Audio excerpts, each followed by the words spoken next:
Hey guys welcome back to the channel. ஆக்சுவலாக 3 கோடி பேர் பார்க்குற ஒரு ஷோ இல்லை 4 கோடின்னு கூட வச்சுக்கலாமே. ஸோ இத்தனை கோடி பேர் பார்க்குற ஒரு ஷோக்கு வந்து இவங்க உள்ள வரும்போது கண்டஸ்டன்ட் எல்லாம் உள்ள வரும்போது பார்த்தீங்கன்னா காசுலாம் வேணாம், எனக்கு சும்மா வந்துட்டு போறேன் அப்படின்னு நம்ம சொல்லிட்டு வரதில்ல.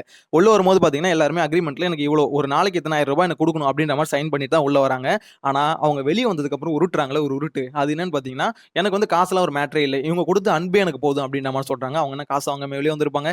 எனிவேஸ் அவங்க வாங்கின காசு எவ்வளோ அதிகமாக சம்பாரிச்சிருக்காங்க, அதாவது இருக்கிறதுல யார் ரொம்ப அதிகமாக சம்பாரிச்சிருக்காங்க அப்படின்றதையும் பார்க்க போறோம். ஸோ இதுல வந்து பார்த்தீங்கன்னா எல்லாருமே தோணும் அர்ச்சனா தான் அதிகமாக சம்பாரிச்சிருப்பாங்க நீங்க நினைப்பீங்க.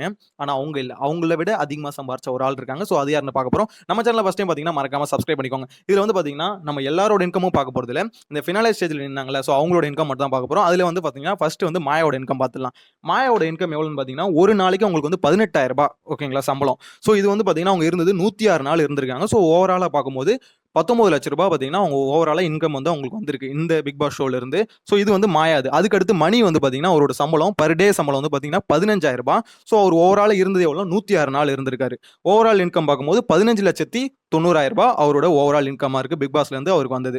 ஸோ இது இல்லாமல் நம்ம முக்கியமான ஒரு ஆள் டைட்டில் வினர் அர்ச்சனா இருக்காங்களே, இவங்களோட இன்கம் பார்க்கும்போது ஒரு நாளைக்கு 20,000 ரூபாய். நான் இந்த 20,000 18,000 இதெல்லாம் சொல்றேன், இதெல்லாம் ஒரு சைட்ல இருந்து நான் எடுத்துட்டு சொல்லல. ஆக்சுவலாக கிட்டத்தட்ட ஒரு 7-8 சைட்ல இருந்து எல்லாத்தையும் செக் பண்ணிட்டு அதுக்கப்புறம் தான் டீடைல்டாக இந்த வீடியோ வந்து போஸ்ட் பண்றேன்.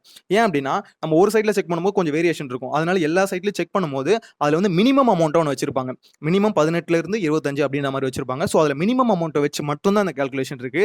இதை விட கொஞ்சம் அதிகமா இருக்கிறது வேணா வாய்ப்பு இருக்கு, தவிர கம்மியா இருக்கிறது மேக்ஸிமம் வாய்ப்பு இருக்காது. ஸோ நம்ம முக்கால்வாசி எல்லா சைட்லயும் செக் பண்ணிட்டு ட்ரஸ்டட் சைட் எல்லாத்துலயும் செக் பண்ணிட்டு தான் வீடியோ வந்து போஸ்ட் பண்றேன். ஸோ அதனால அர்ச்சனாவோட ஒரு நாள் இன்கம் எவ்வளோனா, ஒரு நாள் அவங்களுக்கு கொடுக்க வேண்டிய சம்பளம் எவ்வளோனா 20,000 ரூபாய் அவங்களுக்கு கொடுக்குறாங்க. ஸோ அவங்க இருந்தது ஓவராலா அவங்க 77 நாள் இருந்திருக்காங்க. ஸோ 77 நாள் இருக்கும்போது அவங்களோட கால்குலேஷன் படி 15,40,000 ரூபாய் அவங்க வந்து இந்த பிக் பாஸ் சேலரி வைஸ் அவங்களுக்கு வந்திருக்கு.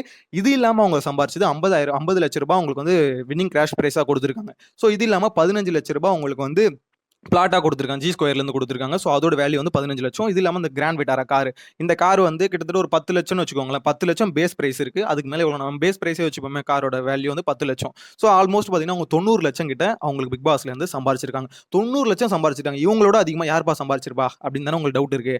அது யாருன்னா முக்கியமான ஆள். ஒரு சீசன் இல்ல, கிட்டத்தட்ட 7 சீசன் அவர் தான் சம்பாரிச்சிட்டு இருக்காரு. யாருன்னா நம்ம கமலஹாசன் சார். அதுக்கு முன்னாடி ஒரு முக்கியமான ஒரு மேட்டர் ஒன்று சொல்லணும்.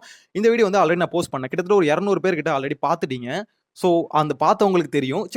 சின்ன ஒரு மிஸ்டேக் பண்ணிட்டேன். என்னன்னா அர்ச்சனாவோட கால்குலேஷன் படி 77 நாள் தான் உள்ள இருந்தாங்க. ஸோ 106 நாள் கால்குலேட் பண்ணி அந்த வீடியோ வந்து நான் போஸ்ட் பண்ணிட்டேன்.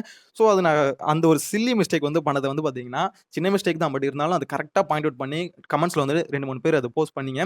ஸோ அதை பார்த்தோன்னே எனக்கு வந்து தோணுச்சு, ஓகே இந்த வீடியோவில் ஜஸ்ட் எடிட் பண்ணி போடலாமான்னு யோசிச்சேன். இல்லை வேணாம், இன்னொரு வீடியோ ஷூட் பண்ணி நம்ம போட்டுருவோம் அப்படின்னு சொல்லிட்டு இந்த வீடியோ ஷூட் பண்ணிட்டு இருக்கேன். என்னை பொறுத்த வரைக்கும் மிஸ்டேக்ஸ் வந்து உடனே கரெக்ட் பண்ணிக்கணும்னு நினைப்பேன். சின்ன மிஸ்டேக்கோ பெரிய மிஸ்டேக்கோ நம்மளால முடிஞ்சா அதை கரெக்ட் பண்ணிடலாம். என்னால் இப்போ முடியுது, டைம் இருக்கு, அதனால அதை கரெக்ட் பண்ணணும்னு நினச்சி தான் இந்த வீடியோ வந்து போஸ்ட் பண்ணுறேன். Anyways thanks for the comments ஓகேங்களா. எனிவே கமல் சார் வந்து டோட்டலாக சம்பாரிச்ச அமௌண்ட் எவ்வளோன்னு பார்த்தீங்கன்னா 130 கோடி ஒரு சீசனுக்கு.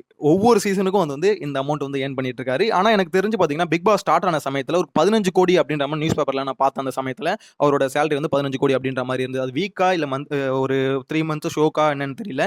பட் ஆனால் 15 கோடி அப்படின்ற மாதிரி தான் நியூஸ் பேப்பரில் நான் அந்த சமயத்தில் பார்த்தேன். எனக்கு எக்ஸாக்டாக தெரியல. ஆனால் இப்போ வந்து பார்த்தீங்கன்னா 130 கோடி. இது வந்து எல்லா சைட்லையுமே 130 கோடின்னு தான் இருக்கு. எங்கேயுமே பார்த்தீங்கன்னா சின்ன சேஞ்ச் கூட இல்லை. மேபி அவர் 130 கோடி வாங்குறதுக்கு அதிகபட்ச வாய்ப்பு இருக்கு. எனிவேஸ் கமல் சார் வந்து வாங்குற அடிக்கு, அதாவது அவர் ஒரு ஹோஸ்டா இந்த ஷோ வந்து ஹோஸ்ட் பண்றதுக்கு இந்த அமௌண்ட் கொடுக்கறதுன்றதை தாண்டி அவர் வாங்குற ரோஸ்ட் இருக்குல்ல, அதாவது மக்கள்கிட்ட இந்த மீம்ஸ் கிரியேட்டர்ஸ் கிட்ட வாங்குற அடிக்கே பார்த்தீங்கன்னா அந்த அமௌண்ட் வந்து அவங்க கொடுப்பாங்கன்னு நினைக்கிறேன். ஏன்னா இந்த அளவுக்கு யாரும் தாங்க மாட்டாங்க. இதுல இன்னொரு விஷயம் வேற ஒன்று லீக் ஆயிருக்கு. என்னன்னு பார்த்தீங்கன்னா கமல் சார் வந்து இந்த மாதிரி பிக் பாஸ் சீசன் 8 வந்து ஹோஸ்ட் பண்ண மாட்டாரு அப்படின்ற மாதிரி நியூஸ் வந்திருக்கு. இது வந்து இந்தியா டுடேல அதெல்லாம் பார்த்தீங்கன்னா நான் ஆர்டிகல்ஸ் படித்தேன். ஸோ அது எந்த அளவுக்கு ஆக்சுவலாக உண்மை அப்படின்ற மாதிரி தெரியல. பட் ஆனால் அந்த ஆர்டிகல்ஸ் பார்க்கும்போது பார்த்தீங்கன்னா கமல் சார் வந்து போறதுக்கு கொஞ்சம் வாய்ப்பு இருக்கும் அப்படின்ற மாதிரி தோணுது. அதை பத்தி டீடைல்டு வீடியோ நாளைக்கு நம்ம சேனல்ல போறோம். நம்ம சேனல்ல ஃபர்ஸ்ட் டைம் பார்த்தீங்கன்னா மறக்காம சப்ஸ்கிரைப் பண்ணிக்கோங்க. என்ன பொறுத்த வரைக்கும் கமல் சாருக்கு ரீப்ளேஸ்மெண்ட் யார் வரும் அப்படின்ற மாதிரி அந்த ஆர்டிகல் ஒன்று போட்டிருந்தது. ஸோ அது யாரும் நாளைக்கு சொல்றேன். உங்களோட தாட்ஸ் என்ன அப்படின்ற மாதிரி கமெண்ட்ல மென்ஷன் பண்ணுங்க. இன்னொன்று இவங்க எல்லாம் இவ்வளோ சம்பாதிக்கிறாங்களா, 130 கோடி கமல் சார் சம்பாதிக்கிறாரு. பிக் பாஸ்ல வர ஒவ்வொரு கண்டஸ்டன்ட்டும் இவ்வளோ சம்பாதிக்கிறாங்க. ஸோ இவ்வளோ சேலரி உங்களுக்கு கொடுக்கறதுக்கு வந்து ஒர்த்தா இல்லை ரொம்ப அதிகமாக கொடுக்குறாங்க ப்ரோ, இல்லை கம்மியாக கொடுக்குறாங்க அப்படின்ற மாதிரி உங்களோட தாட்ஸ் எதுவாக இருந்தாலும் மறக்காம கமெண்ட்ல மென்ஷன் பண்ணுங்க. நெக்ஸ்ட் வீடியோ மீட் பண்ணலாம். Bye by.